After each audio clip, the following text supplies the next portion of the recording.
Man, um, I used to date this girl. We was talking. We started off as friends, and we were in a friend group.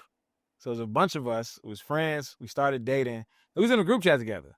And in this group chat, as we was dating, she would talk about other niggas she was dating in the group chat as if I wasn't in the group chat. Yeah. And it was odd. Like, we both single, you know what I'm saying? But I don't have conversations with her about other chicks I fuck with. And she don't have conversations with me about other niggas she fuck with, but she will openly talk about these niggas, like have full-blown conversations with other girls in the group chat about these niggas, like multiple different niggas. And I'm like, that's kind of odd. And it seems like it's very intentional. Like, it seems like she's trying to get a reaction out of me, or maybe she just don't give a fuck. Maybe it's just pure recklessness, whatever the case may be. But it was like, I always find myself in situations where I'm talking to like a chick that's kind of mean, that's kind of like rough, edgy, that's kind of like not treating me in a way, like just not very nice, soft, whatever the case may be. It's always a chick who trying to like humble a nigga, do something like that, right? And I think about the reasons why. Damn, why do I like that? Why is that more attractive to me? Why do I go for that? Am I trying to like actually be in relationship with this person? Am I trying to win this person over? Am I trying to prove something to them, prove something to myself? Like, what is it? And everything about to think back to childhood, think back to my mom, me and my mom relationship. My mom wasn't the nicest. Like, she was pretty mean. She did things to embarrass me very often in front of people. And then she would also do things to just kind of make me feel dumb a little bit, make me feel slow. So like, if I ask her a question, she's like, duh, like all the time. Like, we say that jokingly, but hers had a little sting to it. Like, you know what I'm saying? Like, that was a dumbass question. Like, and she made it a point to say that, not just to me, but to other people as well. And it's like, is that where that comes from? Is that like me being so used to that make someone who's very nice feel suspicious? Like, and I just feel comfort in women that are just mean? Like, what is it? You know what I'm saying? So Sound like you hit the nail on the head. maybe. So we're gonna discuss it. We're gonna dive a lot deep into it, man. If you lazy, you waking up at fucking 3 o'clock in the afternoon and shit like that, Popping bottles, you're setting the tone for everybody because you're the leader. popping pills, That's just what comes with being a man. popping bitch ass niggas.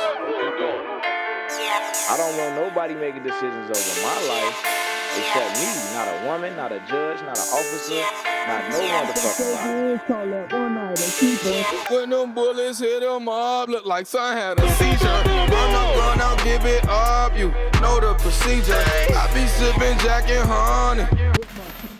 I don't think nothing can make me feel like a man. I don't think nothing can make me not feel like a man. Chains on my collar. You can't take the benefits of being a man without the responsibilities. Give you niggas halos on God in the cake.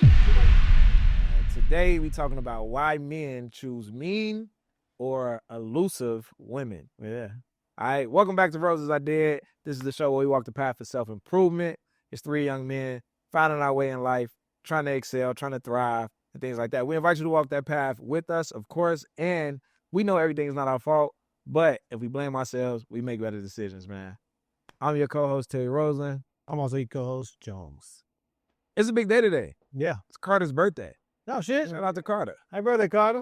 Nigga been around 11 years. It's my 11 of It's my fatherhood anniversary. I like that. It is. I like It that. is. I've been in this shit for a minute. Yeah. Hey, you know what I'm saying? 10,000 hours of this shit. Shit, probably a lot more than that. Probably a lot more than that.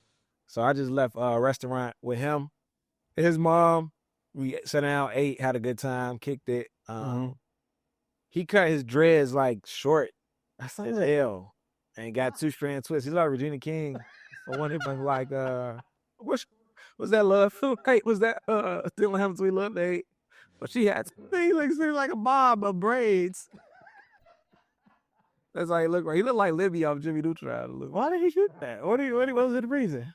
They said that shit was long and heavy. He was ready to get rid of that shit. They was laying on top of that shit and all that. He a kid, so his hair being long as fuck, I don't think he get it. Like, I don't think he feel like, bro, that's like better. I don't think he really give a fuck. Trey, it's so funny. Trey went through the same thing. Me and Trey started growing our dreads at the same time. And then his mom, she was trying to convince him to like cut his hair. But she didn't flat out say, you know what I'm saying, you should cut your hair. You should cut your hair. She did it in a very manipulative way. She was like, you were so handsome when you had your hair cut. Oh, I just love when you got your hair cut. Ooh. Yeah. And I'm like, bro, do not listen to that. I'm like, thinking she's buttering you up. Like, she better play you. Right. And over time, he like, yeah, I'm gonna go and cut my dreads. I'm like, son. And he was young. He was probably like 11 or something at the time. Yeah. I'm like, bro, he probably a little young, maybe 10 or 11. I'm like, bro, you're not gonna want to cut your dreads. You know what I'm saying? You want to now, but it's gonna benefit you. You know what I'm saying? Just follow pops. Yeah. And he like, nah, I'm gonna go ahead and cut it. I'm like, all right, do your thing, bro. It's up to you. Yeah. He regretted it. He regretted it right now to this day. Every now and then, I'll be like, oh man, your dread's growing. Your dread's growing. I'm like, yo, but your shit be longer than mine if you ain't ever cut. He's like, come on, man, it's on. That's funny as hell. He's like, I ain't even listen to my mother about shit again. Yeah, But the mother shirt. she manipulated the shit out of him in the nicest way. But Women to do that. just women to do that. Yes, sir. You catch more bees with honey. Absolutely. That was a good man. tactic. How was y'all week, man?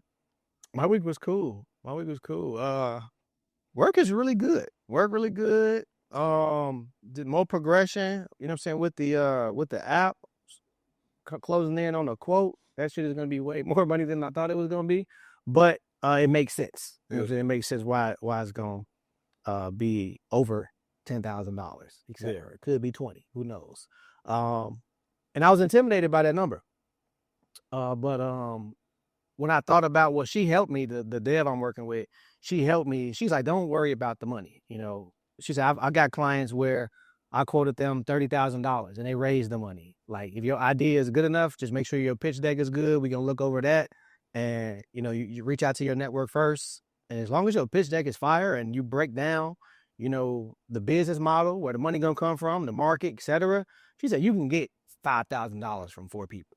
Yeah. She said, especially with your idea, she like, you can absolutely raise money for this. So don't even trip. Yeah. So that was cool. Work, just progressing at work. You know what I'm saying? They loving me up there. I'm like fucking like the tech genius in that bitch. It's like a whole 180 from where you... Whole 180, bro. Yeah. I'm so blessed and grateful I'm happy every day. Yeah. Like, I'm happy every day. There's nothing to complain about. Even with the ups and I still got ups and downs, but it's not even worth mentioning with the space that I'm in now. It's just total gratefulness. So we get smooth, man. We got a lot of stuff. It's just a lot going on, and it's all positive. Absolutely. It's Absolutely. Hey, man, make sure y'all get y'all tickets to Rose Gold. Mhm. Check it out. The link is right there. QR code. Scan the QR code. Get your tickets to Rose Gold. It's going to sell out. I think the capacity is only 220 people. There might be some tickets for $1 that's still left on there. It's a pay what you want event. It's a donation-based event, so your donation covers your entry. You could donate as little as $1 to get in, up to $1,000, $2,000, whatever you want to pay to get into an event is what you can pay. All of the proceeds go towards the village, the students that we work with, the 6 students we work with on our career discovery program. The event is going to be fire. It's going to be elevated. It's going to be a gala, R&B. Adanya, she opened up for Bobby and Sanga last time when he came. Did you know that? Yeah. Yeah. Oh, you was there. So she's DJing. Carter's opening up the show. And she's DJing it? She's the DJ. Fire. Yeah, she's the DJ. And then we have a drummer that's gonna be DJing, that's gonna be drumming while she DJs. We just fucking elevated. Experience that? No. A drummer like DJ. That shit is fire. Where you Fire. here for that? I went to this shit called Shout out to my boy Tom Swoop. Tom Swoop is who flew me out to. That shit sounds crazy. But he did. He flew me out to Atlanta to do the podcast content when I had dropped that clip that went viral about sex addiction and shit like that. Remember, I went to Atlanta and did all that content. He the one who flew everybody out there and shit like that. He has an event that's on tour called Hip Hop and R&B Bingo. It's the most lit shit. That's the shit I was telling you I had them extra tickets. Like, I came. Oh, yeah. And it was just me and Tiff. But they was like, oh, you got a +4. Like, you can have 2 more people pull up. Right. And I'm like, fuck. Like, the shit already started. Like, so, man, bro, it's like they give you these, like, 5, 6 bingo cards. Like, 4 sheets of paper with 4 bingo cards on each sheet. And they just up there DJing. So if they play Usher, you got to find Usher on your shit, on your bingo card. But it's like the DJ had that bitch lit. the whole time. That shit sounds So- different as hell. Yeah, so if you hit bingo, then people go up there and like they sing or they get prizes and shit. They go up there and do the karaoke shit. But he got a drummer drumming the whole time. So they might mix that shit between rap, R&B. They might go from slow motion to some motherfucking whatever, bro. Like some whole other shit. And the drummer is drumming while man, that shit was cold, bro. It was cold. So when I saw that, I'm like, You instantly like off top, bro. You go, next year we might add a saxophone or some shit with that bitch. I don't know, man. a sax. Man, We get a saxophone and that bitch is over. that's fire. That's next level. This is a great opener. Drummer. Next year, saxophone. Next year, 9 times out of 10, it's gonna be a bigger venue. Yeah. Man. Oh, and just to touch on as far as like, price wise, of course, donation based event, Terry, he's definitely going to he gonna promote it for how it is, but I also want to say something to you guys. A dollar option is available. Let's keep in mind that every dollar is going towards the kids and their dreams and goals. If you are in a situation where you absolutely can only pay $1, absolutely pay that dollar because we understand, you got to get dresses, you got to get dressed up for this. Some of y'all might even be getting rooms, hotels, whatever. It's a whole event. It's that type of vibe where people fly in and, getting hotels, getting rental cars. Like, it's that type of vibe.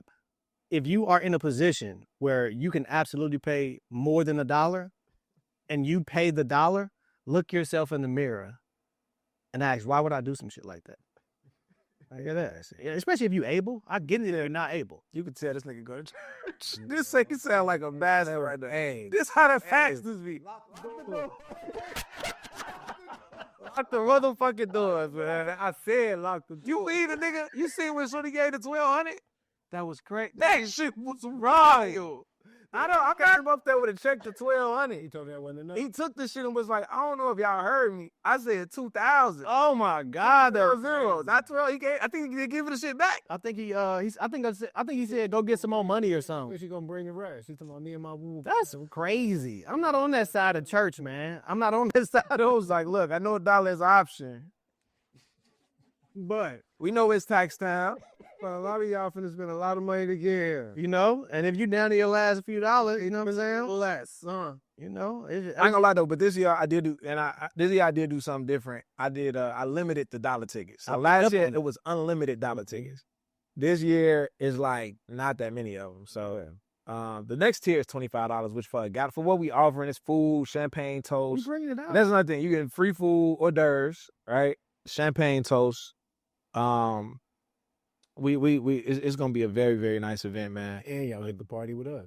Yeah. So if you flying in, I understand. I feel like that dollar shit is kind of like you pay that dollar to reserve your spot. Yeah. You get there. You could donate more money when you get there. You know what I'm saying? You see what's going on. You see what we doing. You hear the kids. You see we for real. And then even if worst come worst, you give it all this time. At least you know about what's going on. Maybe it might inspire you to go back to your city and do the same thing. Go back to your neighborhood and do the same thing and work with some kids. Maybe inspire you to donate later. Maybe inspire you to come help us in the village, whatever the case may be. So at the end of the day, we there to give back. Mm-hmm. And time is worth more than money. You know what I'm saying? For sure. Real, how your week going? Well, shit, my week it's crazy that when you just asked that, I just zoned the fuck out because I had to actually think about like how my week been going there. It's actually cool, Shit, today actually made a highlight of my shit. I got approved for my crib and shit. Finally, I've been waiting on that motherfucker for about 6-7 months and shit. So Nice. That's good. finally got that and shit out west. 290 King. Yeah, I had to go put myself somewhere tucked. I ain't gonna be I can focus on school. I'm gonna be in that motherfucker. I know as soon as you said the closest to your school. It's like midway. Yeah. Coming off the E-way. It'll be right there. Type there. As soon as you said out I west. was out of bed. Yeah, it's it's close enough. And then it's still midway between the jobs and shit too. So, it's a nice little distance. But like I said, shit, I've been damn near a lot of my 95% of my anxiety just lifted. When I that text thing, like, yeah, I guess, I've been doing that thing with them, you good, you come sign the papers tomorrow, get the keys and shit like that. So That's beautiful. that's a plus, like I say. So everything been looking good for me. My checklist been, school been good, career good now. Shit, I'm on to a car. Damn near next and finishing school, a new job, and moving the fuck on. Don't get no condo, nigga. Please. Don't get Real. no condo, bro. Real. Let me Don't do it. check it bro. out. Check it out. I'm finna be real with y'all, right? Y'all know I had the Jeep, my Jeep. I'm giving that up. Like it was a car note is so not valuable. I'm doing like the voluntary repo act, right? Yeah. So I'm breaking it down. My car note was $630. My car note was insurance on $630. that? Huh? Oh, the insurance on that motherfucker. No, I'm gonna get to my car note was $630. Yeah. This is insane. My insurance was $230. That's low. Still, that's not low for just for a car every month, right? So cool. I'm doing the voluntary repo and I'm going over the numbers with the finance lady. I got financed for $34,000 for the truck. I made 107 payments. That's maybe around a little bit over $25,000 or something like that. Mhm. I had how many payments? Either way, I was paying double in interest. It was Of course. it was double in interest, and I'm like, when did this make sense? So you pay 70. You was gonna pay 70,000. I was gonna pay $70,000 for the truck over time. I think But if you do that math in the dealership, everybody will walk out that bitch. yeah, and I think we Everybody should. walk I out that I want him to stand outside the dealership like, hey, before you let me help you. You need help doing the math? I'll break this shit down for you because now, granted, when I did get that truck, Yeah. it was for a Turo. Yeah. I had the truck and the Kia. Kia. Yeah. Right. So some ended up happening to the Kia where I had to drive the truck. Yeah. You know what I'm saying? But don't get no car note, bro. I feel so We shoulders should light. stand outside a car of car dealerships the way they be outside the abortion clinic with the signs. Like the sign that say do the math. Like don't buy this shit. Don't do this shit. This don't have to happen. I'm talking to the finance lady who worked for the finance company, and she's like, yeah, once I started working here, she was like, oh my God, like this shit, it doesn't make any sense at all. Yeah. My kids, nobody in my family would ever get a car knowing me. And this is the thing, man. We're not saying don't enjoy yourself. We've obviously had cars. We've done it. And I think doing it is easier to say don't do it because you've done it. You got your dick sucked behind the tents and the nice. You did your thing. He went crazy. Man. He went crazy. You let the seats down and fucked in a little ass car and get off. I don't even want to do that shit now. Like straight on fucking in the car now. Man, your little dick suck would be cool. I don't say if I was driving, but it ain't a dick suck ain't worth $800 a month. No, it's not. It's not. But the thing is this though. If you can not hit those potholes and save that money, then you be in a better position. Like you could like the shit, the space that niggas is in at 35, you could be in that space at 27. If you take heed to niggas. There was niggas telling me not to get a car note. I just had to see for myself. And I look back now, and I regret it. I regret doing it, especially more recently. Like before, when I did it, I was younger. I don't really regret that. But more recently, when I knew better, I wish I didn't do it. And if you get into a space where you can lease a car, just get into a space to where you got enough passive income. You don't want to work to pay your car note. 100%. And I say this shit all the time. My big cousin asked me when I was a shorty, he said, who do you work for? I said, I work for Chicago Public Schools. He said, nigga, you work for ComEd, you work for T-Mobile, you work for the car dealership, you work for everybody who you got. If you don't go to work, you got to go to work to pay them. Yeah. You know what I'm saying? Like, if you don't get your ass up and go to work, they don't get paid. So you work for all of them. You literally do. Yeah. He was like, nigga, I work for myself. He a barber, he cut hair. He was like, if I make $400 a day, I get all this shit to my son. It ain't gonna make no difference. Because I got a deli, I got a car wash, I got this, I got that. And all my bills are covered by things that I don't have to get up and deal with every day. Now, he still got to deal with them to an extent. Yeah. But he doesn't have to do physical labor to bring this income in. And that's where he gets his car note through and get, you know what I'm saying, all these other things and shit like that. So if you can get some passive income going for yourself, Rich Dad, Poor Dad, people who I hate that people are trying to shit on a lot of these foundational books that we read, Rich Dad, Poor Dad, Way to Spirit, man. Now you see a lot of like intellectual niggas now, like, oh, if a nigga say he read Rich Dad, Poor Dad, you know that he's a pseudo. Man, that's a solid ass book for, especially if you starting off learning about finances. That is damn near your finance ABCs. I don't gonna fuck with nobody. So you would fucking make fun of the knowledge. Like, how did you find a way to talk shit because a nigga read a book? That's what social media is today, though. It's like who can have a one-up hot take. Yeah. So if everybody's saying Rich Dad, Poor Dad, let me shame it and make it seem like everybody done read that. That's some elementary shit. Da, da, da, da. If you niggas say he read that, then he's some fake influencer, da, da, da, whatever. At the end of the day, that's great foundational knowledge. They're going to tell you, buy the building, let the building buy the car. That's one of the most foundational, you know what I'm saying, advice that they have in a book. It's like, don't buy a car, buy a building, let the building buy the car. Let the building pay for the car type shit. But that's that. Anyway, did you hear what Kevin Gates said on Shannon Sharp? Kevin Gates was saying that he got sexually assaulted as a teenager. Shit, me too. Bro, y'all niggas is tripping, bro. Y'all niggas is fucking. Y'all niggas is tripping. This nigga real. That's right. Real laugh. I didn't laugh at that. Yeah, like y'all tripping. He's wild. So Kevin Gates said he got sexually assaulted as a teenager by a man. Oh, see. He was talking to Shannon Sharp, and he said that his breaking point was the man asked him, were they gay? And he's like, I don't know. And he said at that point he just blacked out. And Shannon Sharp asked him some question about the guy. He was like, oh, he did. And he was like, oh, what happened? He was like, well, I don't know what happened to him. But the things he said after that kind of led to he knows exactly what happened to him, like type shit. I fuck with Shannon Sharp for one, because as soon as he said the guy's dead, he was like, okay, we're going to move on. Shannon Sharp is not on no DJ Blast shit. He ain't trying to get nobody to snitch on themselves. As soon as that nigga said that, he like, well, we moving on. And Kevin Gates kept trying to go on. And he like, oh, yeah, we don't got to talk about it, bro. He is not trying to like get niggas incriminated or locked up. However, he spoke on that. It take a lot of bravery to speak on some shit like that. It take a lot of courage to say that out in the public. Not surprising to me that Kevin Gates would say that, because he comes off as a guy who's pretty secure. And some of that, he's kind of extra as well. You know what I'm saying? So it just don't shock me that he would say some shit like that for good reasons and bad reasons. You know what I'm saying? But that do take way more courage, because like I'll openly say, like, you know, yeah, I got sexually assaulted because it was a woman. You know what I'm saying? Like, it's honestly, culturally, it's not that much shame in that.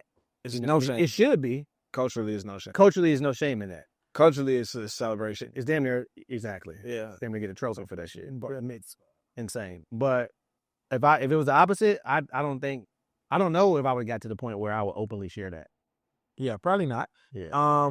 However, this is if this was your son, what would you tell your son segment? So if your son was in that situation, he came to you, he said, hey, this is what happened, what would you tell your son?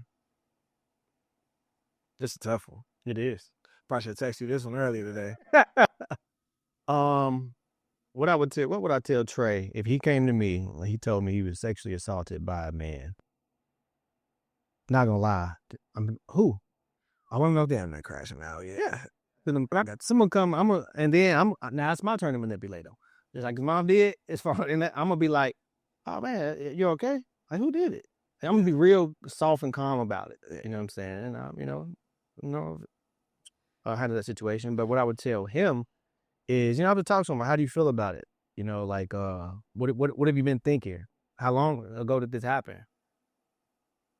I would approach it on some, like, me now, I'm gonna handle it my way, but when it's dealing with him, I'm gonna approach it like maybe like a therapist go handle it. I would definitely wouldn't let him feel like no shame with me. Super empathetic, super understanding, and damn near fuck around and cry and hug him and shit like that.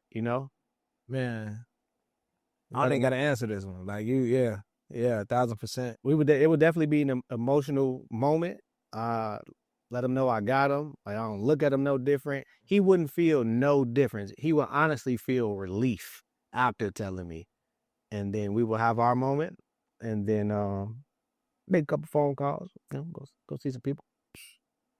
I can't see me not like going to jail for that. Like after that. Yeah, I mean, unfortunately, and it's crazy because I was just talking about a situation where a guy was saying he would kill. Like, it was a guy who his daughter came in the house, her face was fucked up, bruised up, lumped up, cut up, because it was boys throwing frozen eggs, and it was hitting in the face with frozen eggs. So he went out there with a gun, saw the boys on the corner, shot into the crowd, ended up hitting another man who was coming to also tell the boys to stop throwing eggs. Damn. Killed them. Fuck. He go to jail. And the dude on the podcast that was discussing it, he was like, I would have did the same thing. Woo. Like shooting the crowd. No. But at the same time, who's here to protect your daughter now? Whether niggas want to retaliate for who you just killed, whether kids' parents want to retaliate for you shooting at them, whether your daughter just out here having to live life, whether you was the financial backbone of your family. In so many ways, you cannot do anything from prison. You know what I'm saying? Like, so now you've basically relieved yourself of your leadership duty because you made a fast decision without thinking it all the way through. Even with me knowing that, we talking about sexual assault. We talking about you just scarred my kid for life, right? The egg situation, that could be traumatic as well. That's something you could get past. Probably would have beat their ass. Yeah, and I think the nigga probably pulled up and seen how big the damn cheeks was. It's like, fuck that shit. I'm blowing at their ass. That's probably what the fuck happened. Okay. Because I wouldn't have shot no kids over no shit, over that. Like, it would have definitely been a fight. My mind wouldn't have went. I broke one of their knees, baseball bat, some shit. Now, if it was a grown man, it might have went to that. Mm-hmm. It might have went to, like, I'm going to smoke this nigga. But in this situation, you just fucked my kid up for life, and there's nothing I could do to undo that. Nothing. I'm going to undo your ass. Keep talking about, I'm going to undo your ass. And as you talking, I got something to say. Cause you were saying, now he goes to jail, you relieved of your duties, but it's the right way to do everything. And I'll just say that. Okay, what are you gonna call? Ghostbusters? Like, what the fuck? Like, I'm not going to jail. You gonna get away with it? 50% of other people here do. It's a 50-50. In Chicago, it's only 50% of, and they just and they reckless with it. I'm a thinker. And only 10% of shootings that don't end in death get solved. So the nigga don't die. It's just a 90% chance he's gonna get away with it. And niggas is wild with it. Yeah. I'm a thinker, so yeah, I probably got an 80% chance. Yeah. But yeah, well, you did just catch a case a couple years ago. those You accidents. didn't get away with that.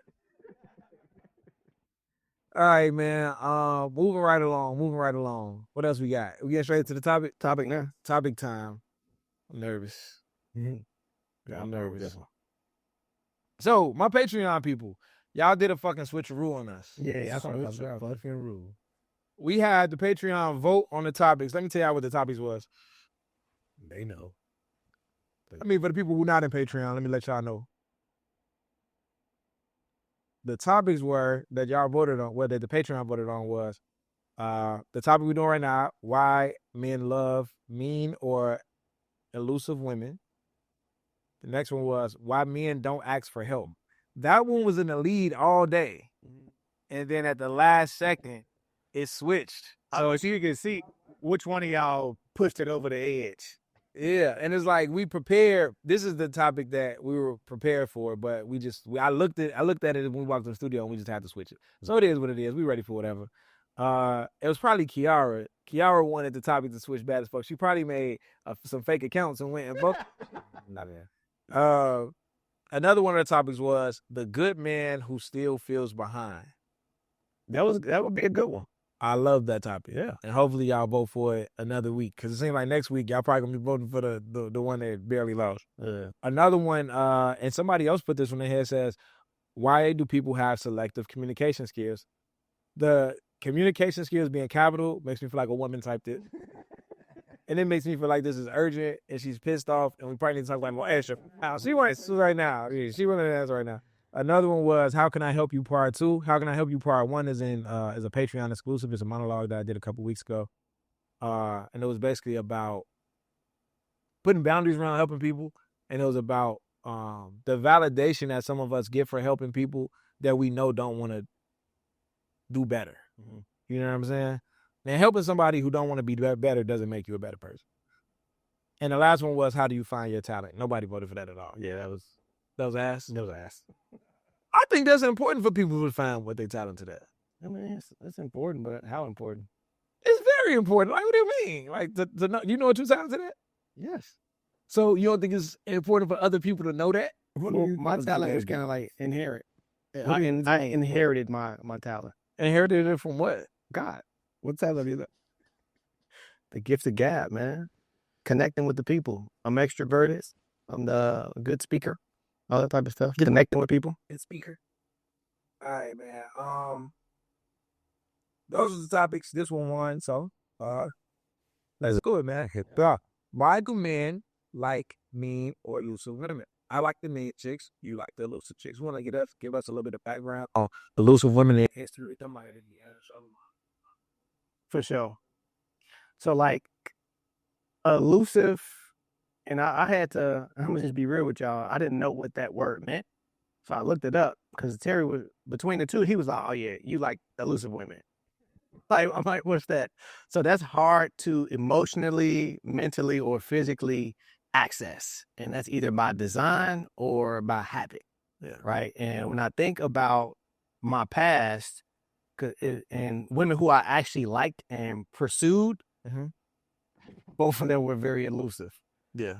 And it was interesting because I'm wondering like why was I chasing after that? Like, so an elusive person, they give just enough attention to stay interesting. They like avoid consistency, and it's like breadcrumbing. They breadcrumb you, you know. And they're not mysterious; they're elusive, and that's the difference. Like, because you can mistake a woman being elusive for mysterious.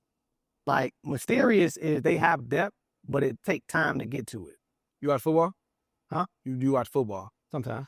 You know Right. Devin Hester, Yeah. Barry Sanders. Okay. Are you familiar with their game? Devin Hester, yeah. Okay. Who's another guy?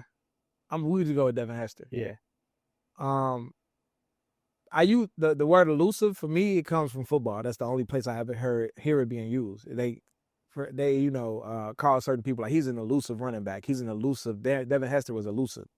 If somebody has breakaway speed to the point where like no one can catch them, they never call those guys elusive. They're just fast. Yeah. The guys they call elusive is the guys who you get this fucking close so you can't tackle. That's like the mix right in front of you and you missed.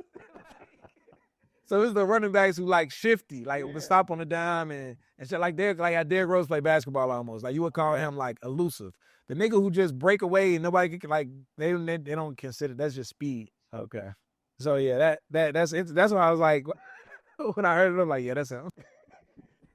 Man, so the two women who I actually like, they both were very elusive, and maybe I was looking at it to whereas I'm not afraid to work for something, right?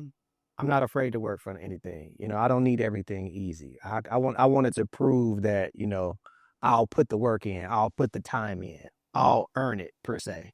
Now, it's two things with that. Everything shouldn't be easy, but some things should be accessible. You know what I'm saying? Some things you're going to have to work for, but some things you should just have access to off of genuine attraction, genuine mutual attraction. I should not have to work for your attention if we're both, you know, talking to each other, if we're both dating. I shouldn't have to work for affection. You know, I shouldn't have to like kind of like chase that. I shouldn't have to earn that, you know? And those two women, they were similar with that. You know, it'd be just enough. And then if it goes, it was almost like they had that shit down to a science. They knew when they had to shower me with attention or affection. And then it would go, it was like this drought. It was just like, you know, you chasing these breadcrumbs, but I'm not getting full from that, you know, and then it'll stop. And I'm getting hungry, I'm getting frustrated. And then boom, a weekend of a loaf. Like, oh man, I'm good. And now next week, a weekend of a loaf. A weekend of a loaf. But now I'm good, so they go back to breadcrumbing. So if you look at my past, I definitely liked elusive women. Absolutely. And there's some similarity between elusive and mean. Somebody might be like, well, somebody's elusive, they could be nice as fuck. Yeah. So then they were. You know, and just somebody who's mean doesn't have to be elusive at all. They could fuck with you, they just mean as hell. So why would we put the two together, right? The reason why we put the two together, because just like you said, you feel like you have to earn something. Mm-hmm. I feel like even though the women are different, the reasons why we're fucking with them could be kind of similar, coming from a similar place. I think for me, dealing with mean women, the underlying deep down feeling is that if I earn her softness, Yeah. then I'm special, right? Like I I've accomplished something. You know what I'm saying? So kind of going back to that thought that like, am I trying to date this person or am I trying to win this person over? Mhm. Like, what does it do for me? Am I looking at the woman as a conquest, or is it just that I'm looking at myself as unworthy, and the way that she's acting confirms that? But if I can win, then I overcome my own challenge of feeling unworthy, right? Like I win my self-worth. Yeah. Because my self-worth is like, I'm looking at my self-worth like it's like hidden in the core of these random women Uh-huh. that I have access to, but don't really have access to the way that I want. You know what I mean? And again, going back to childhood, going back to my mom, the woman figure in my life, the main woman figure in my life, being not affectionate. You know what I'm saying? Being rough around the edges. So, you know, I didn't really get that affection for one. And then I didn't get that affection. And I feel like a lot of times when your nervous system, your body, you just not used to something, it feels suspicious to you. Mhm. It's just like growing up in the hood and going to spend a weekend in the suburbs, and you hear that peace and quiet, and that shit the scariest shit in the world. It's like, why the fuck is so quiet out here? Like, what the birds on his stick. You feel like you in fucking Nightmare on Elm Street finna go down to this bitch finna come get me. Like Jason finna pop up. You see a reindeer, oh shit. You know what I'm saying? That'd be a nigga run up down the block shooting at a motherfucker. You like, all right, let's go in the house. Like, it ain't no big deal. You see a motherfucker deer outside, you terrified. So I think it's kind of like that same thing of like, whatever you used to, whatever your nervous system is used to, when something foreign comes along, it's gonna be like, nah, that ain't. If I was used to affection, tender love, and care, and softness all the time, when somebody come in my life and disrespectful, loud, manipulative, it'd be like, oh hell no, I can't deal with no shit like that. I don't even know what that is. Like, I will reject it. Like, my body will reject it. But when you grow up in an environment of not affection, somebody making you shrink, somebody making you feel small, and somebody come in and hype you up, it feels uncomfortable. Like, it's like literally it's women in my life now that's just even friends. Yeah. Who I talk to, and they'll be like, oh man, you so smart, you such a great guy. I see what you're doing with this, I see what you're doing with that. Like, you're really wise and woo woo. And if somebody like praising me a lot, a woman, it feels uncomfortable, even now. Yeah. Like, even today. You know what I'm saying? Like, it makes me feel, and I don't take it as like modesty. Like, it's not like modest. It's just, I literally feel uncomfortable. It's just like, I don't even know what to say. Like, thank you. Like, you know what I'm saying? Yeah. So I think that's what it is for me, man. For me, as you was talking, I was also you were saying some things. Growing up, I had the affection. Yeah, I had the affection, the love. Wasn't a shortage on that at all. But also, as I became more, as I grew up, early 20s, as I started really going into dating, it was kind of easy. You know what I'm saying? I didn't really have to work. You said, oh, it was easy. You said, oh, if you charismatic, nice smile, a little funny, or whatever case, no beard, no dreads, no mustache, and that's so confusing. No beards, no. I look at pictures back in the day of me, and that's how I know y'all choose. Y'all just fuck with anything. Whoa, hey, why the fuck was I getting so much action? But anyway, I'm looking back during those times, and like I said, it was easy. Yeah. Right. So I guess when I came across women who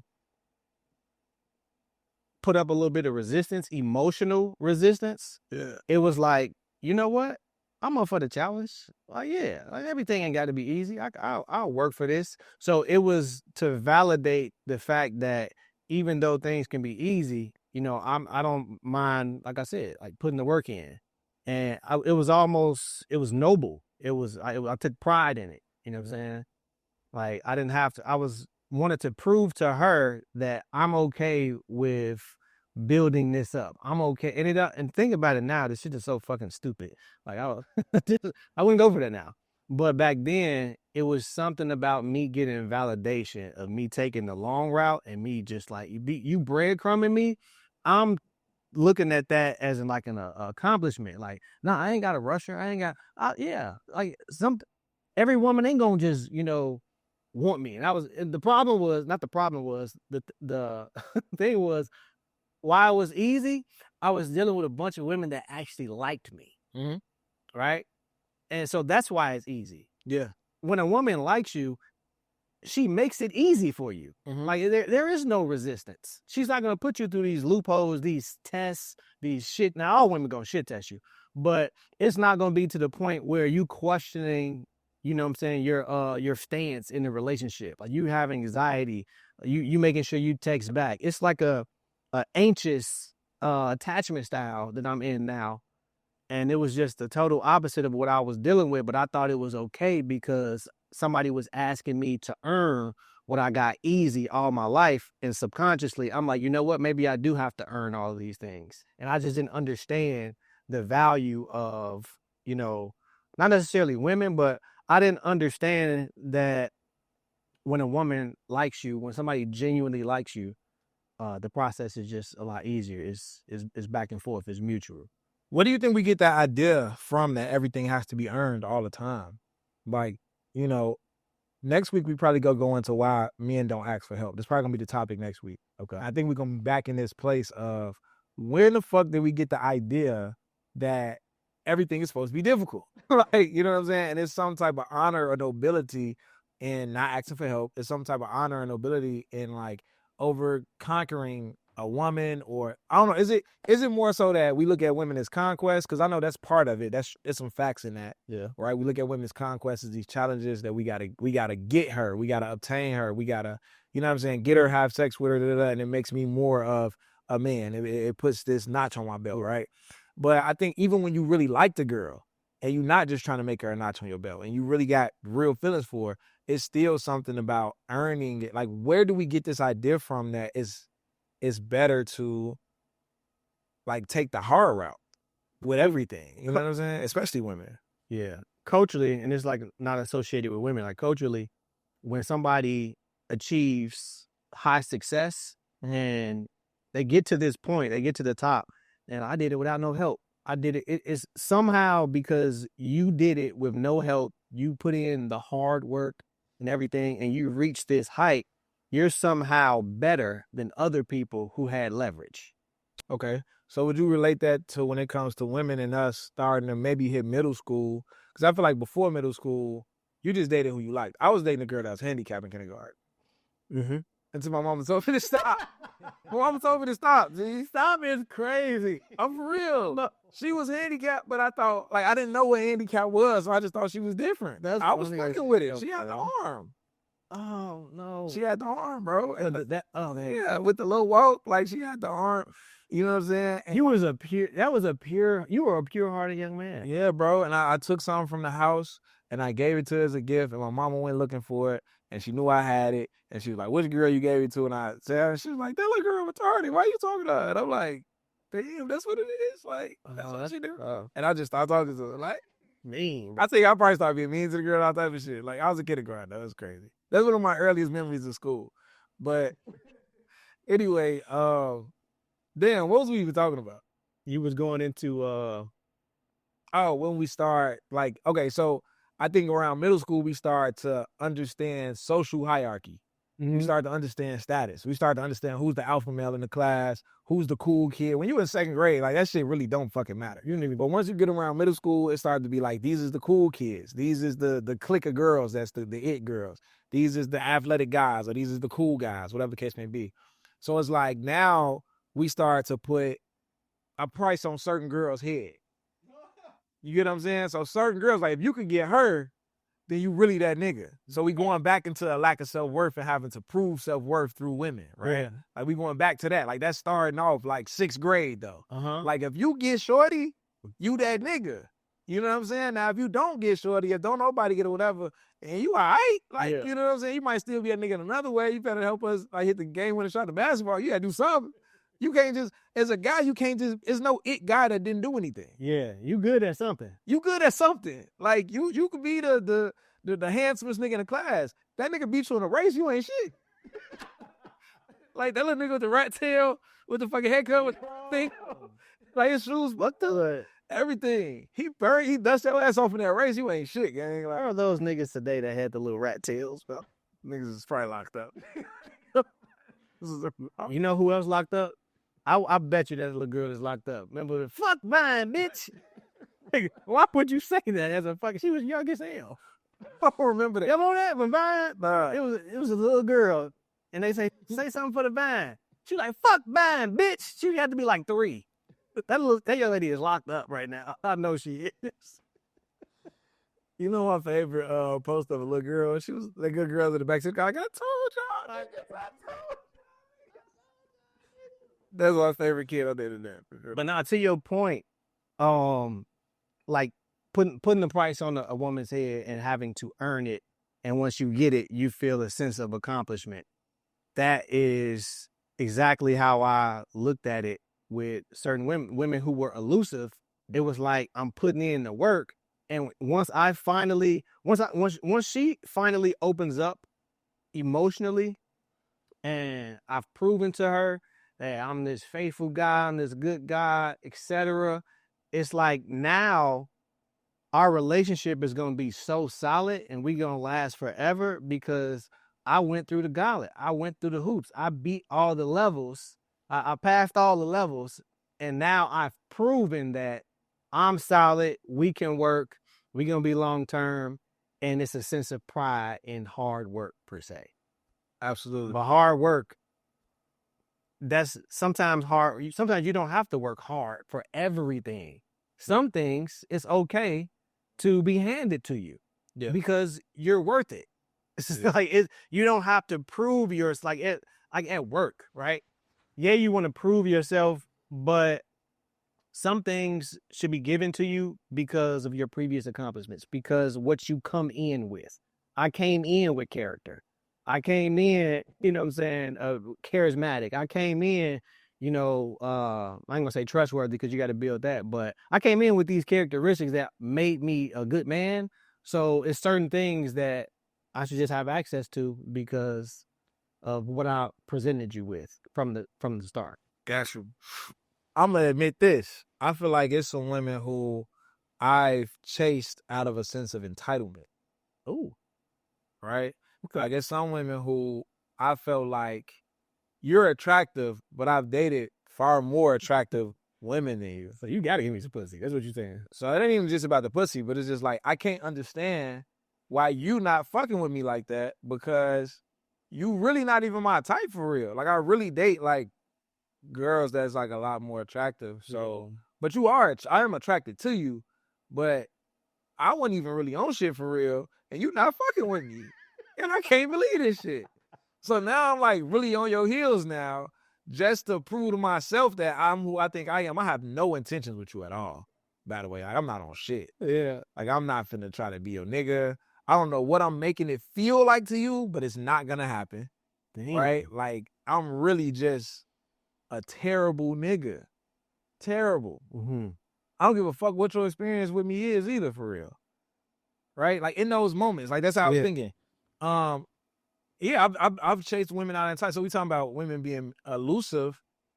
I think that some of them is elusive, and that's still trying to prove self-worth at the end of the day. Because like I'm thinking I came into this situation with a high level of self-worth in comparison to what I thought that this was gonna be, or who I think you are, how I'm seeing you, and it's crazy how a woman's rejection could immediately collapse your self-worth. I mean, the foundation of your self-worth is not built on shit. Yeah. If a woman rejecting you makes you feel like, oh no, I gotta get her. I gotta prove to myself that I could get this girl. I'm gonna feel better about myself if I could bag her. If I could convince her that I'm the nigga that she should fuck with. Yeah. And it's especially like that if you're not that attracted to the girl and you just expected her to go easy for you and she not. Not even on the sex shit, but just giving you her number. It might be a girl you follow on Instagram, y'all see each other at the bar here and there, and she not fucking with you at all. And you like, how? Yeah. Like, who you fucking with then? Like, ain't no other fly niggas like me jump up too. You really be feeling their title. And it's like the most crazy thing in the world, like, looking back on it. Mm-hmm. You know what I'm saying? It's the most crazy, like, it's like really bad character. Yeah. You know what I'm saying? And I'm thinking, I know for a fact that I've done something similar. I know for a fact. And wow. But I was definitely super young. Super young. I just can't remember any exact examples. This is a couple years ago for me. I ain't gonna lie to you. Felt like it. But yeah. I'm gonna say this too, man. for me, dating mean women makes it easier to dodge vulnerability.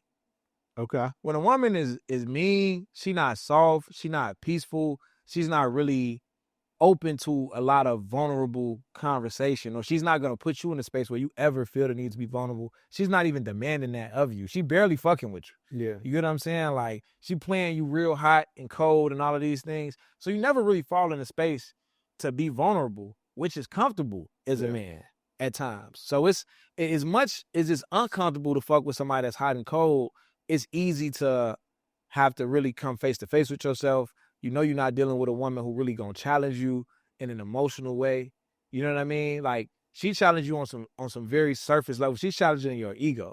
She's not really, like I say, some women that's for your ego and some women that's for your soul. Mm-hmm. These hot and cold women it's all ego. Your whole experience with them is gonna be rooted in your ego and her ego, Mm-hmm. right? And because of that, you never have to be vulnerable. You never have to come face to face with yourself. You never have to talk about, you know what I'm saying, your emotional challenges and all that type of shit. With meeting women, you don't have to be vulnerable. With elusive women, you don't get to be vulnerable. Damn. Because with the elusive, so like with mean women, they don't want to hear that shit. Like they just kind of like naturally, rough around the edges, etc. But like with the elusive woman, she's not gonna let you get to be vulnerable because elusive women thrives off of not giving you clarity. If you get clarity, you fuck around, walk away. Yeah. But they like that's why hence the breadcrumbs. So I remember one particular situation with two girls I was dating. I would get vulnerable, and she would shut down. Like it was like I was moving too fast. Like that's too much. Like man, like look, let's just kind of like she was such a nigga. It's a real avoidant shit. She was avoidant, and so I'm like, and since it wasn't mean, because mean wouldn't work for me. If you was just flat out mean, I'm like, okay, oh no, this ain't it. You're gonna fuck with my nervous system because I grew up around love, and this is the total opposite. Mm-hmm. But I stuck around because it's like in my head, I'm like, okay, I gotta earn it. So when she was shut down, when it came to me getting vulnerable, it's like, oh, I ain't reached that level yet. I got to put in some more work. Oh, it's cool. I ain't tripping. No, we ain't got to talk about that. That's cool. So she wasn't even open to the conversation. She wasn't even hearing you out. Nah. That's tough. Yeah. It's one thing for a person to hear you out and say like, hey, I'm not there yet. You know what I'm saying? But for a person to be like, hey, shut that shit up. Mm-hmm. And it go from like, cause you your skirt man. it's insane. So you go from like getting these breadcrumbs. And imagine like you ain't got the loaf in a while. You're getting the breadcrumbs, and in the middle of getting the breadcrumbs, it's like I'm gonna ask for a loaf, and asking for that loaf is getting vulnerable. I want more out of her. Yeah. And to punish you, it's like, damn, you just really fucked up. Like, I ain't ready for that, etc. Blah blah blah. So now I ain't even getting no breadcrumbs. No crumbs for you. Might even not go 3 days, no breadcrumbs. So now that enforces in my head, you cannot bring up the vulnerability. Don't bring up feelings. Don't bring up none of this because you're not going to eat. You're not going to get what you need. Yeah. So now I would rather eat my breadcrumbs versus risk not getting any at all. So it's like, I bet. I got to earn it. And as I'm talking about this shit, oh my God. Like me. You was a fucking goofy. Oh my God. A grown-ass goofy, Adam. Grown-ass goofy. Fuck. I feel like I was like 28, 29. I feel like that's too old for that shit. But, Be like that, though. Be like that, man. Be like that. We all get got. We all get got. You got a little bit more than the rest of us, though. We all happy. Let's go to AMP, man. A man's perspective. Yeah, talk about it more on Patreon. But this one is for mainly niggas. So, when you a player, when you young and you doing your thing or whatever, women aren't going to really require much from you. It's fun. It's for a good time. It's very shallow waters when you out here doing your thing and you're not accountable. You don't really have to be accountable for your actions necessarily and just emotions or whatnot. Eventually, you're going to come across a woman who wants to connect with you outside of being physical, right? Mm-hmm. And if you're not used to connecting with women, you're not going to really have much to talk about on the intimacy side. Like, because intimacy looks different. You know, intimacy, when you say the word intimacy, first you think physically. That's a word I do. You know, I know it's different forms of intimacy, but for certain women, conversation could be intimacy. You getting to know her, she getting to know you, right? And if you so used to like just kind of dealing with women in a very short time frame, and you're not really getting into no conversation for real, when you finally run across that woman, it's gonna be hard to connect for real. It's gonna be hard to it's gonna have to be intentional with, okay, some women want to hear like your thoughts. And look, I'm talking about me. Like my girl, she like a way that I will feel connected, more connected to you. Like I want us to be like this, but not like physically, but I just want to be in sync. I want to hear about your thoughts. I want to hear about your random thoughts. I want to hear what plans you was thinking of throughout the day. I want to hear, you know, all of these things. And when you talk to me and when you tell me these things, I feel connected to you. You know, so I know what's going on in your life. I know what's going on in your head. I know how you feel. With that information, I can be a better girlfriend, etc. And you know, I want you to ask me questions, deeper questions, etc. And I'm like, damn, I ain't really been doing that. I mean, lacking with that or whatever. You know, and it's not a problem. It's a problem, but it wasn't really causing too much friction for real. And I started to think, and she told me, she was like, maybe with your past situations with girls who, you know, maybe did you wrong, but girls you had bad experiences with, like the two who are probably with the two who I was mentioning, she said through those bad experiences, you learned to be self-sufficient. You've learned to not require much. Like you don't really require much from a lot of people, from friends, from girls, whatever. You kind of be good. And she like, what am I here for? You know, it's cool to have a village and, you know, your people or whatnot, but you've become so self-sufficient. Like it don't even cross my, like the shit that she wants to hear about, I don't think to share that. Like it's small shit to me. So I'm not used to getting that deep with somebody due to my wild past. Do you know what I'm saying? So when you out here thinking of moving, you're going to grow out of that shit. You're going to grow up. That time is going to pass. And now you got to put some reps in on some shit that you have not done before. Now you got to, you know, really tap into the grown folk side of relationships. So while you're out here doing that, keep that in mind. Maybe you want to, I don't know, do it with a therapist. Practice on your sister. Hey, sis, how was your day? Shit like that. Absolutely, man. So that's going to be the show for the day. We are going to go to Patreon right now. If you're listening right now on Apple, on Spotify, whatever it is, actually give us a review. Give us whatever star rating you feel like we deserve. Leave a comment on Apple, Spotify, iHeartRadio, Amazon Music, whatever you're listening on. If you're on YouTube, make sure you drop a comment and say what's up. Subscribe, whatever the case may be. Make sure you follow us on Instagram too. At Terry Roseland, at A Man's Perspective _. That's it, man. If you chasing something in life, make sure you give it your all. Go get that shit. Don't take no for an answer. Side plan, sacrifice. Shoot to shoot. We out. So, God in the king.